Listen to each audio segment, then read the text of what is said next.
Hello, this is for Combinatorics class, and this is the lecture for section 112 for the textbook Combinatorics and Graph Theory. So the vertex set of a graph is denoted by V of G, and the edge set is denoted by EG, and often we will just call them simply V or vertices and E or just edges. And for notational convenience, instead of representing an edge, as we've been doing before, with the set notation, we denote this simply by UV. And then the order of a graph is the cardinality of its vertex set. And given two vertices of a graph, if the edge UV is in its edge set, then the vertices U and V are said to be adjacent. If the edge UV is not in the edge set, then U and V are not adjacent. The degree of a vertex, denoted DEG, is the number of edges incident with the vertex V. So in our example here, the vertices A and D are adjacent because we have the edge E connecting them, but vertices A and B are not adjacent because there is no edge A and B in this graph. And then we also say that the vertex A is incident with the edge E because A is one of the two end vertices of the edge E, and so is the vertex D. So in this case, we say that the order of G is 8 because the number of vertices is 8. And then we're going to talk about the degree sequence. So the degree sequence of a graph of order n, so this means number of vertices. The degree sequence of a graph is the n-term sequence, usually written in descending order, of the vertex degrees. So in this situation, so there are 3 vertices which have degree 3. So for example, or A, so the degree of B is the same as the degree of G, same as the degree of D. And those are all of the vertices with degree 3. And then we have this one here because the degree for H is 1. All right, so next we'll talk about a theorem which is often called the first theorem of graph theory. All right, so the first statement is that in a graph, the sum of the degrees of the vertices is equal to twice the number of edges. So for example, in this situation that we saw before, here are all of the degrees of all of the vertices. They sum up to 18, and the number of edges is 9. And the second part of the theorem is that the number of vertices with odd degree is even.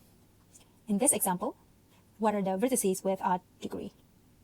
So those are B, which has degree 3, and D and G, which have degree 3, and also H, which has degree 1. So there are 4 of them, right? So 4 is even. Okay, so now we will prove this theorem. So first, let's prove the first part. So let S be the sum of all of the, so this the sum of the degree of V, where V is over all of the vertices of G. Okay, so when we're counting this number S, we really count each edge exactly twice, and this is because each edge has 2 endpoints. And so S is really just 2 times the number of edges in this graph. Right, so the sum of degrees is twice the number of edges. And that is exactly the statement of the first part. So now let's prove the second part. So the second part was that the number of vertices with odd degree is even. So since S is even, I claim that the number of vertices with odd degree is even. So let's prove this claim. So to prove this claim, suppose otherwise. Let capital V O be the set of vertices with odd degree, and let capital VE be the set of vertices with even degree. And then if we sum up the degree of all of the vertices in VO, it must be odd because the number of elements in VO is odd, and also each degree of V is odd for each lowercase v in the set VO. And also, if we sum up the degrees of the vertices in VE, that sum is even because this is the sum of even numbers. And so if we add up the two numbers, right, this one is odd and this one is even. So an even number plus an odd number is odd. So this contradicts what we said earlier here, right? Because we have proven that S is an even number. And so our assumption must be false. So the number of elements, the number of vertices in VO must be even. So that means the number of vertices with odd degree is even. So that is the end of the proof for theorem 1.1. And now let's look at more definitions. So we can consider a walk in a graph. So a walk is a sequence of vertices, and they're not necessarily distinct. So you can go you can go back to a vertex you have already visited. You just have to make sure that you're walking along edges. So such a walk which starts at V1 and ends at Vk, we often call that a V1 Vk walk.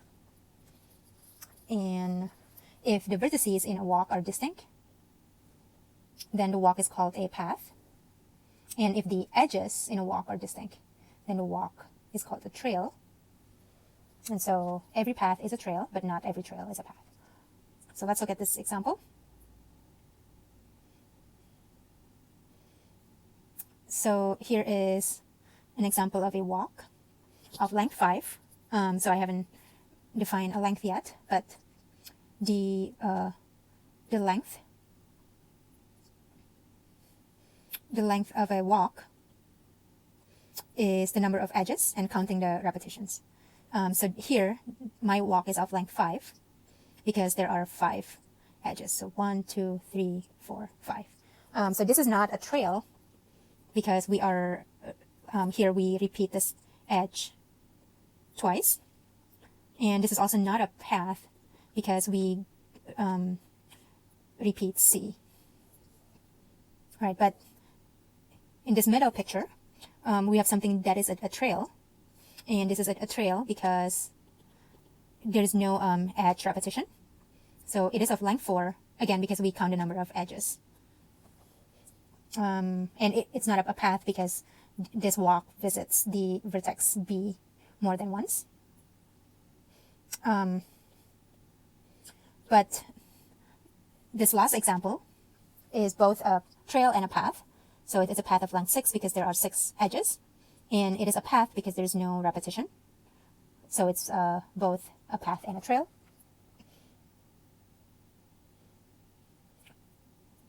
And we also want to consider what's called a closed path or cycle.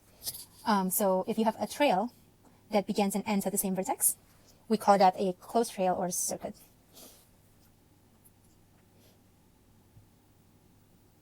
All right, so some comments is that,